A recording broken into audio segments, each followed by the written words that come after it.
இனிமையான நண்பர்களே, அன்புள்ளம் கொண்ட சொந்தங்களே, அனைவருக்கும் வணக்கம்.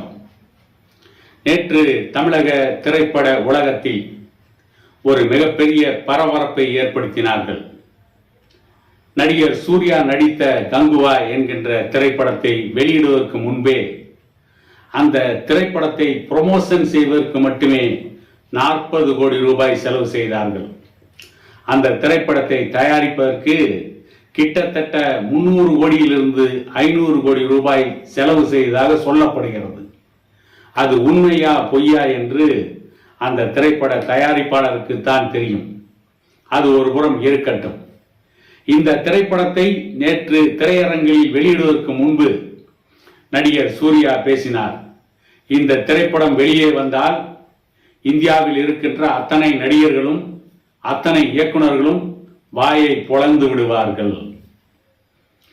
எப்படி வாயை பிளந்தார்கள் என்று இன்றைக்கு பார்த்தால், இந்த திரைப்படம் வெளிவந்ததற்கு பிறகு பார்த்தால் என்ன தோன்றுகிறது என்று சொன்னால், இவ்வளவு மோசமான படத்தை எடுப்பதற்காக 300 கோடிக்கு மேல் செலவு செய்தார்கள் என்று அந்த திரைப்படத்தை பார்த்த இயக்குநர்கள் நடிகர்களே வாயை பிளந்திருக்கிறார்கள். இவற்றிற்கெல்லாம் அடிப்படை காரணம் என்னவென்று கேட்டால், நடிகர் சூர்யா என்கின்ற ஒரு நடிகரை மட்டுமே மையமாக வைத்து அந்த திரைப்படத்தை விளம்பரம் செய்தார்கள். அந்த திரைப்படத்தில் எந்த கதைக்களம் பெரிதாக ஒன்றும் இல்லை. ஏதோ 2 கதைகளை ஒட்ட வைத்து அதற்கு அனாபான் போட்டு ஒட்டி, சொல்யூஷன் போட்டு ஒட்டி அதை ஒரு திரைப்படமாக்க முயற்சி எடுத்திருக்கிறார்கள். அந்த முயற்சி பெரும் தோல்வியில் முடிந்திருக்கிறது. அதற்கு இந்த கங்குவா திரைப்படம் ஒரு மிகப்பெரிய சாட்சியாக இருக்கிறது. அதைவிட இன்னொரு முக்கியமான விஷயம் என்னவென்று கேட்டால், வட தமிழகத்தில் இனி சூர்யா நடிக்கின்ற எந்த திரைப்படமாக இருந்தாலும் சரி, அந்த திரைப்படத்தை வெற்றி பெற விடமாட்டோம் என்று வன்னியர் சமூகத்தின் துடிப்பு மிக்க இளைஞர்கள் சமூக வலைதளங்களில் சூர்யாவுக்கு எதிராக தொடர்ந்து களமாடி கொண்டிருக்கிறார்கள். காரணம், ஜெய்பீம் என்கின்ற ஒரே ஒரு திரைப்படத்தில் வன்னியர்களுடைய அக்னி கலசத்தை அவமானப்படுத்திவிட்டு வன்னியர்களின் மாபெரும் தலைவராக இருந்த காடுவெட்டி குரு அவர்களை ஒரு வன்முறையாளராக திரைப்படத்திலே சித்தரித்துவிட்டு இன்று வரை அதற்கு ஒரு வருத்தம் கூட தெரிவிக்காமல், ஒரு மன்னிப்பு கேட்காமல், மிகவும் தெனாவெட்டாக தலைக்கணத்தோடு மிகவும் மோசமாக நடந்து கொண்டிருக்கின்ற நடிகர் சூர்யாவின் திரைப்படங்களை இனி வட தமிழகத்தில் எங்கும் வெற்றி பெற விடமாட்டோம் என்று வன்னிய சமூக இளைஞர்கள் கங்கணம் கட்டியிருக்கிறார்கள். ஆகவேதான் இந்த திரைப்படம் தியேட்டரில் ஓடுவதை விட இன்னும் ஒரு 2 நாட்களில் தியேட்டரை விட்டே ஓடும் என்றுதான் திரைப்பட ரசிகர்களே சொல்லிக் கொண்டிருக்கிறார்கள். அதுவும் அந்த திரைப்படம் ஓடிய தியேட்டரில் அந்த திரைப்படம் பார்த்து விட்டு வந்த ரசிகர்களிடம் கருத்து கேட்ட பொழுது பெரும்பாலான ரசிகர்கள், இது ஒரு திரைப்படமே இல்லை, இது ஒரு குப்பை, இந்த குப்பை திரைப்படத்தை தயாரிப்பதற்கா சூர்யா என்கின்ற ஒரு குப்பையை வைத்து 300 கோடிக்கு மேல் செலவு செய்தார்கள், இந்த குப்பை திரைப்படத்தை தயாரிக்க 300 கோடி செலவு செய்தார்கள் என்று சொன்னால் அவர்கள் நிர்மூடர்களாக இருக்க வேண்டும் அல்லது பைத்தியக்காரர்களாக இருக்க வேண்டும். இதற்கு அப்பால் சில பத்திரிகைகள், பிரபலமான ஊடகங்கள், டைம்ஸ் ஆஃப் இந்தியா என்கின்ற ஒரு ஊடகம் இந்த திரைப்படத்தில் நடிகர் சூர்யாவை பெரிய நடிகராகவும் அவருடைய காட்சிகளை மட்டுமே மிகைப்படுத்தி காட்டுவதில் காட்டிய ஆர்வத்தை அந்த திரைப்படத்தின் கதை களத்திலே காட்டியிருக்கலாம். கதை களத்திலே அவர்கள் காட்டியிருந்தால் இந்த திரைப்படம் வெற்றி பெற்றிருக்கும். ஆனால் இந்த திரைப்படம் மிகவும் மோசமாக எடுக்கப்பட்டிருக்கிறது. முதல் 20 நிமிடங்கள் ஏன் இந்த திரைப்பட கொட்டைக்கு வந்தோம் என்று ரசிகர்களை சோதனைக்கு உள்ளாக்கி இருக்கிறது. ஆகவே இந்த திரைப்படம் தோற்பது உறுதி என்று டைம்ஸ் ஆஃப் இந்தியா என்கின்ற ஒரு பிரபல பத்திரிகை இந்த திரைப்படத்தை பற்றி விமர்சனம் எழுதியிருக்கிறது. இந்த திரைப்படத்தில் மிகப்பெரிய நடிகர்கள் எல்லாம் நடித்திருக்கிறார்கள். அவர்களுக்கெல்லாம் சரியான வாய்ப்புகள் கொடுக்கப்படவில்லை. சூர்யாவுக்கு மட்டுமே மிகப்பெரிய வாய்ப்பை கொடுத்தார்கள். அதுவும் இந்த கதைக்களம் வெவ்வேறு பகுதிகளில் நடப்பதாக காட்டப்படுகிறது. அதை இணைத்து காட்டுவதிலே இந்த படத்தின் இயக்குனர் தோல்வியடைந்திருக்கிறார்.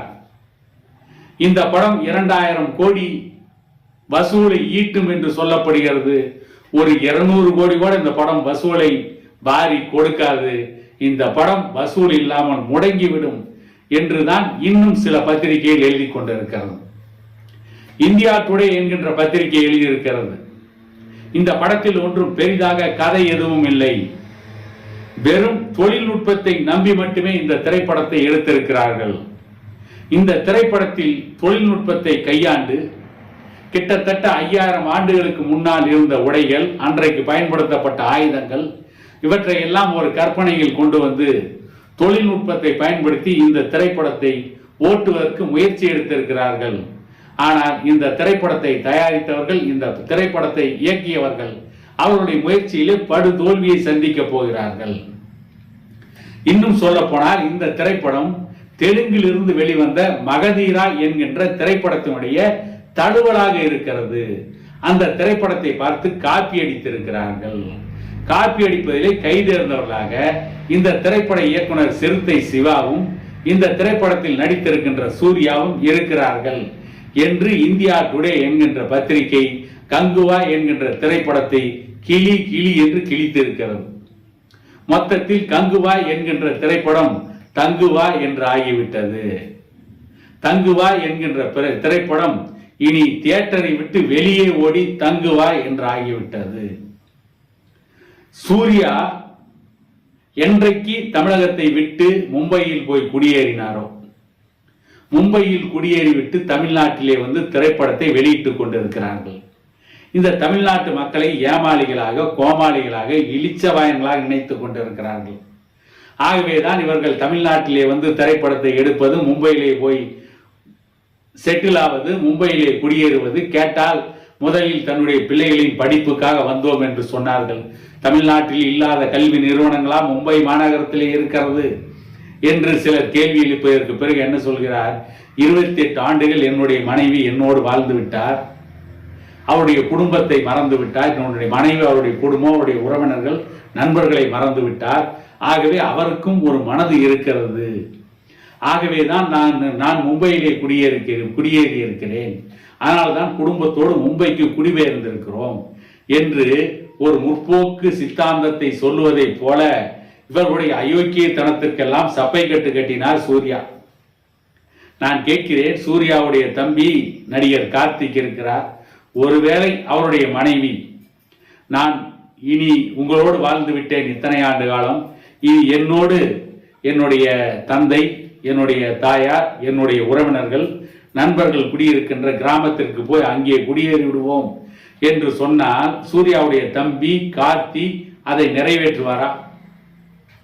வேண்டாம். தமிழ்நாட்டில் எந்த இளைஞர்களால் அதை செய்வார்களா?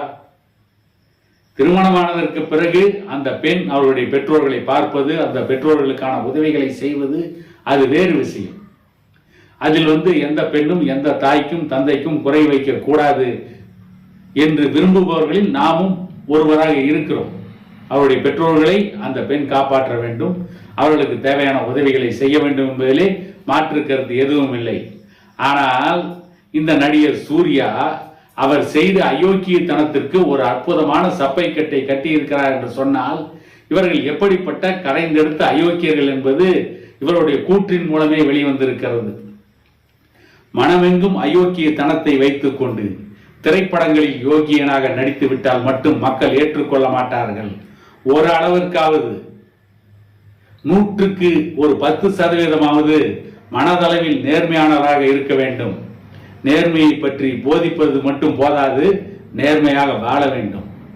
எத்தனையோ இயக்குனர்கள், எத்தனையோ நடிகர்கள் திரைப்படம் எடுத்திருக்கிறார்கள்.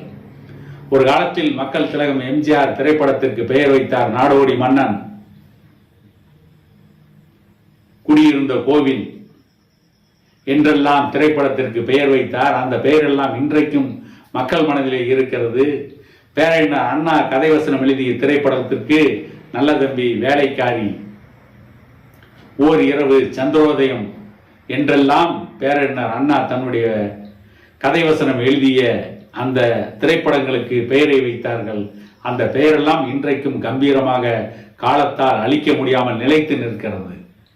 திரைப்படத்தை ஓட்ட வேண்டும், பணம் சம்பாதிக்க வேண்டும். அதற்காக எந்த அயோக்கியத்தனத்திற்கும் எந்த எல்லைக்கும் போகலாம், எந்த ஜாதியை வேண்டுமானாலும் இழிவுபடுத்தலாம், யாரை வேண்டுமானாலும் தவறாக காட்டலாம், எப்படி வேண்டுமானாலும் திரைப்படம் எடுக்கலாம் என்று நினைத்து கொண்டு திரைப்படம் எடுத்தால் சூர்யாவுடைய திரைப்படம் கங்குவாவை போல எதற்கும் துணிந்தவன் என்பதை போல மாபெரும் தோல்வியை சந்திக்கும் என்பதற்கு சூர்யாவுடைய இந்த கங்குவா திரைப்படமே மிகப்பெரிய சாட்சி என கூறிக்கொண்டு இன்னொரு காணொளியில் உங்களை சந்திக்கும் வரை உங்களிடமிருந்து விடைபெறுவது உங்கள் எடப்பாடி துரைசாமி.